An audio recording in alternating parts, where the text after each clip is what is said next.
really intrigues me is this idea, and I heard it many, many years ago. I'm not even sure of the original source where I heard it, but it goes like this. When you change the way you look at things, the things you look at change.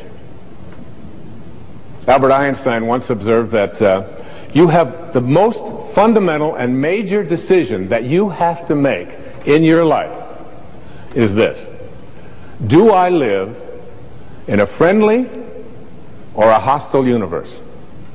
Which is it? Is it a universe that is filled with hostility and anger and people wanting to hate each other and people wanting to kill each other? Is that what you see? Because when you see the world that way, that's exactly what you will create for yourself in your life. This is from great scientific minds. And the interesting thing is that this is not just a clever play on words, that when you change the way you look at things, the things you look at change. It's actually a very scientific thing, and I'm going to show you that in just a moment. I'd like you to imagine the following scene. You're in your house. You've got your car keys in your hand. The lights go out. Power failure. You can't see a thing. You stumble around in your living room and you drop your keys. And you look around for a moment and you realize that you're never going to find them in the dark. But you look outside and you notice that the street lights are on. So in your mind, a light bulb goes out.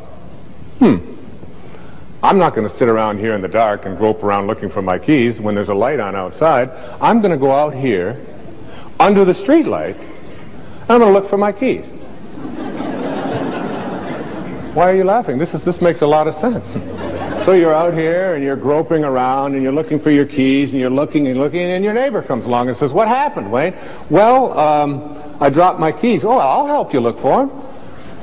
And the two of us are now down here looking for our keys and looking. Finally he says to me, "Excuse me, but where did you drop your keys?" "Well, I dropped them in the house." He said, "You mean to tell me that you dropped your keys in the house and you're looking for them out here in the street light? Doesn't make any sense." And I said, "Well, it doesn't make any sense to grope around in the dark when there's light out here."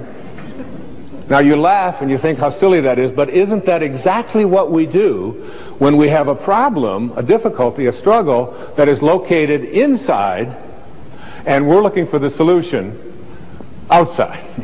Someplace outside of ourselves. It would be like going to the doctor and telling him all of your symptoms, and the doctor says, "Oh boy, you've got a lot of symptoms." And he starts writing out prescriptions.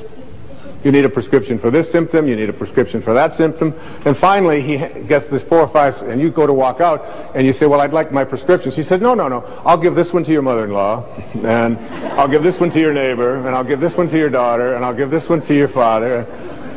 I mean, you're the one with the struggles and with the difficulties, and expecting somebody else to change or something outside of you to get better in order for you to make your life work at this level that I'm calling intention is something you have to really take a hard look at. It's in here.